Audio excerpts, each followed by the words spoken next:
সকালের নাস্তার জন্যই বলুন কিংবা বাচ্চাদের স্কুল টিফিনের জন্য শুধুমাত্র ডিম, আলু আর ময়দা দিয়ে যে এত টেস্টি নাস্তা বানানো যায় সেটা না দেখলে বিশ্বাসই হবে না। আসসালামু আলাইকুম বন্ধুরা, কিচেন বাঙালিয়ানা চ্যানেলে আপনাদের সবাইকে স্বাগত জানাই। আজকে আমি খুবই সহজ পদ্ধতিতে খুব অল্প উপকরণে একটি দারুণ টেস্টি নাস্তা তৈরি করে দেখাবো। চলুন তাহলে কিভাবে নাস্তাগুলো বানিয়ে নিচ্ছি ঝটপট দেখে নিই। সবার প্রথমে একটা মিক্সিং বোলের মধ্যে একটা বাটি মেপে এক বাটি ময়দা নিয়ে নিচ্ছি। আপনারা চাইলে ময়দার পরিবর্তে আটা দিয়েও নাস্তাগুলো বানাতে পারেন। ময়দার মধ্যে দিয়ে দিয়েছি সামান্য পরিমাণ লবণ, আর এই নাস্তাগুলোর টেস্টটা একটু যেন ভালো আসে সেই জন্য দিয়ে দিয়েছি হাফ টেবিল চামচ মতো চিনি। তার সাথেই সামান্য পরিমাণ দিয়েছি কালো জিরা, আর দিয়ে দিচ্ছি হাফ টেবিল চামচ মতো ঘি। ঘি দিলে কিন্তু খুব সুন্দর একটা ফ্লেভার আসবে, নাস্তাগুলো খেতে দারুণ লাগবে। এবার এই ময়দাটা আমি গরম পানি দিয়ে মেখে নেব। পানিটা কিন্তু একেবারে ফুটন্ত গরম না, উষ্ণ গরমের থেকে একটু গরম আছে। তো প্রথমে অল্প একটু পানি দিয়ে দিয়েছি, দিয়ে সব কিছু একসঙ্গে ভালোভাবে মিশিয়ে নিচ্ছি। আবারও আমি অল্প অল্প করে পানি দিয়ে ডোটা মেখে নেব। একেবারে পানিটা দিয়ে ডোটা মেখে নিলে কিন্তু আবার নরম হয়ে যাওয়ার সম্ভাবনা আছে, সেই জন্য বারে বারে অল্প অল্প করে পানি দিয়ে আমি ডোটা মেখে নিচ্ছি।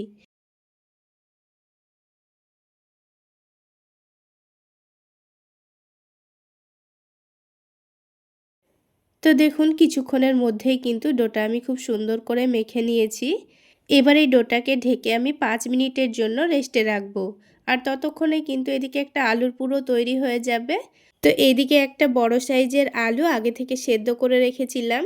আলুটাকে আমি ভালোভাবে গ্রেট করে নিচ্ছি। এইভাবে একটা গ্রেটার দিয়ে গ্রেট করে নিলে কিন্তু আলুর মধ্যে একটুও দলাভাব থাকে না। তবে আপনারা চাইলে হাত দিয়ে ম্যাশ করেও নিতে পারেন। এবার আলুটা রান্না করে নেওয়ার জন্য কড়াইয়ের মধ্যে 2 টেবিল চামচ পরিমাণ সরিষার তেল দিয়ে দিচ্ছি। তেলটা হালকা গরম হয়ে গেলে দিয়ে দেব অল্প একটু পেঁয়াজ কুচি। তার সাথে সাথেই দিয়ে দিচ্ছি অল্প একটু কাঁচামরিচ কুচি। এবার এই পেঁয়াজ কাঁচামরিচটাকে হালকা লালচে করে ভেজে নিতে হবে। তো পেঁয়াজটা কিন্তু দেখুন হালকা করে আমি ভেজে নিয়েছি। এবার পেঁয়াজটাকে এক সাইডে সরিয়ে দিয়ে একটা ডিম ভেঙে দেব। তার উপর থেকে অল্প করে একটু লবণ ছড়িয়ে দিচ্ছি। এবার ডিমটাকে প্রথমে সাইডেই কুচি করে ভেজে নিতে হবে। তারপর যখন ডিমটা হালকা একটু ভাজা হয়ে যাবে তখন এটাকে ভালোভাবে ভেজে নিতে হবে। তো সব কিছু একসঙ্গে ভালোভাবে ভেজে নিয়েছি। এবার এখানে দিয়ে দিচ্ছি সেদ্ধ করা আলু, তার সাথে কিছু গুঁড়ো মশলাও দিয়ে দেব। তো প্রথমেই স্বাদ মতো লবণ দিয়ে দিয়েছি, সামান্য পরিমাণ দিয়ে দিচ্ছি ভাজা জিরা গুঁড়ো, আর দিয়ে দেবো হাফ টেবিল চামচ মতো চাট মশলা। তবে হাতের কাছে চাট মশলা না থাকলে ম্যাগি মশলাও দিতে পারেন। আর হালকা একটু কালারের জন্য আপনারা হলুদের গুঁড়োও দিতে পারেন, তবে আমি এখানে হলুদের গুঁড়ো দিইনি। আর 1 টেবিল চামচ মতো টমেটো সস দিয়ে দিয়েছি, দিয়ে সব কিছু একসঙ্গে ভালোভাবে মিশিয়ে নিচ্ছি। এইভাবে কিন্তু পুরটা বানিয়ে খেয়ে দেখবেন, খেতে দারুণ লাগে।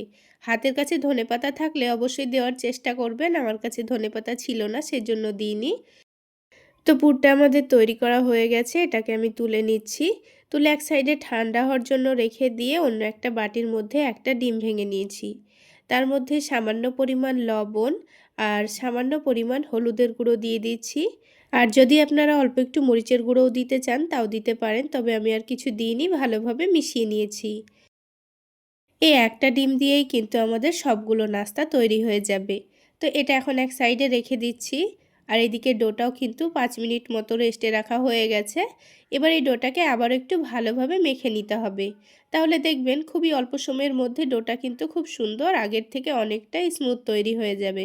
তো দেখুন ডোটা মেখে নেওয়া হয়ে গেছে। এবার এই ডোটা থেকে আমি কয়েকটা লেচি কেটে নেব। তো আমি নাস্তাগুলো ছোট ছোট করে বানাবো, তাই ছোট ছোট করে লেচিগুলো কেটে নিচ্ছি।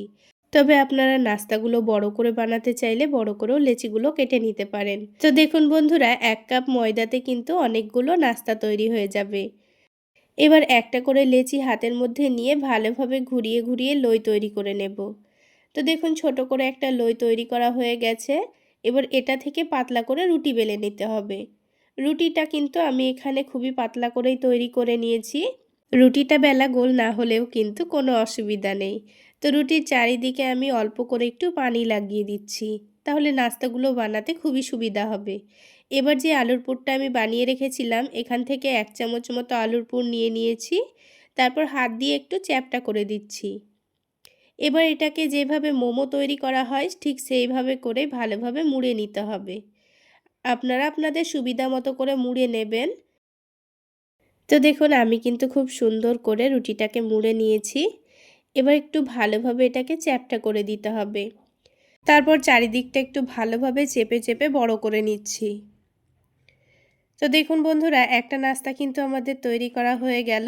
ঠিক একইভাবে কিন্তু আমি সবগুলো নাস্তাই তৈরি করে নিয়েছি। প্রথমেই কিন্তু একসঙ্গে নাস্তাগুলো তৈরি করে রাখতে হবে, তাহলে নাস্তাগুলো ভাজতে খুবই সুবিধা হবে। আর এই নাস্তাগুলো ভাজতে কিন্তু খুবই অল্প তেল লাগে। তো অল্প করে সাদা তেল দিয়ে দিয়েছি, দিয়ে প্যানের চারিদিকে ভালোভাবে তেলটাকে ছড়িয়ে দিচ্ছি। তেলটা যখন হালকা গরম হয়ে যাবে তখন একটা করে নাস্তা যে ডিমের ব্যাটারটা আমি তৈরি করে রেখেছিলাম তার মধ্যে ভালোভাবে ডুবিয়ে নেব। এবার এটাকে তুলে নিয়ে তেলের মধ্যে দিয়ে দিতে হবে। তো বন্ধুরা এইভাবে একবার হলো নাস্তাগুলো বানিয়ে খেয়ে দেখবেন, দেখবেন খেতে দারুণ লাগে। তো প্যানের মধ্যে কিন্তু আমার 4টে মতোই নাস্তা দেওয়া হলো আর একসঙ্গে আমি 4টে নাস্তায় ভেজে নেব। এবার নাস্তাগুলো একদিকটা ভাজা হয়ে গেছে, এবার উল্টে দিয়েছি।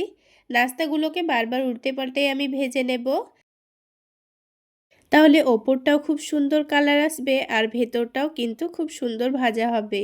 আর যদি গ্যাসের ফ্লেমটা খুব বেশি হাইতে রেখে ভাজেন তাহলে উপরের ডিমটা কিন্তু পুড়ে যাবে আর ভেতরের নাস্তাটা কিন্তু কাঁচাই থেকে যাবে। তো দেখুন কিছুক্ষণ সময় নিয়ে উল্টে পাল্টে ভাজার পর খুব সুন্দরভাবে সবগুলো নাস্তায় ফুলে উঠছে। তো দেখুন বন্ধুরা নাস্তাগুলোর মধ্যে কিন্তু খুব সুন্দর কালার চলে এসছে আর কত সুন্দর ফুলে উঠেছে আপনারা দেখে নিশ্চয়ই বুঝতে পারছেন। তো বন্ধুরা আমার রিকোয়েস্ট রইল একবার হলো এইভাবে নাস্তাগুলো বানিয়ে খেয়ে দেখবেন। বাচ্চা থেকে বড় সকলেই কিন্তু খুবই মজা করে খাবে। এবার দেখুন নাস্তাগুলো কিন্তু খুব সুন্দরভাবে ভাজা হয়ে গেছে, এবার আমি তুলে নিচ্ছি। আর সবগুলো নাস্তা ঠিক একইভাবে আমি ভেজে নেব। তাহলে বন্ধুরা আজকের এই ডিম আলু ময়দা দিয়ে তৈরি নাস্তা রেসিপি আপনাদের কেমন লাগলো অবশ্যই কমেন্ট করে জানাবেন। আর আমার এই সহজ রেসিপিগুলো ইউটিউব চ্যানেল থেকে দেখে থাকলে চ্যানেলটি সাবস্ক্রাইব করে দেবেন আর ফেসবুক পেজ থেকে দেখে থাকলে পেজটি ফলো করে দেবেন। তো দেখুন বন্ধুরা সবগুলো নাস্তাই কিন্তু আমার ভাজা হয়ে গেছে আর দেখুন দেখতে কতটা লোভনীয় হয়েছে। এবার একটা নাস্তা আমি আপনাদের ছিঁড়েও দেখিয়ে দিচ্ছি। এর ভেতরটা খুবই সহজ পদ্ধতিতে খুব অল্প উপকরণে ঝটপট চাইলে বাচ্চাদের স্কুল টিফিনের জন্য বানিয়ে নিতে পারবেন।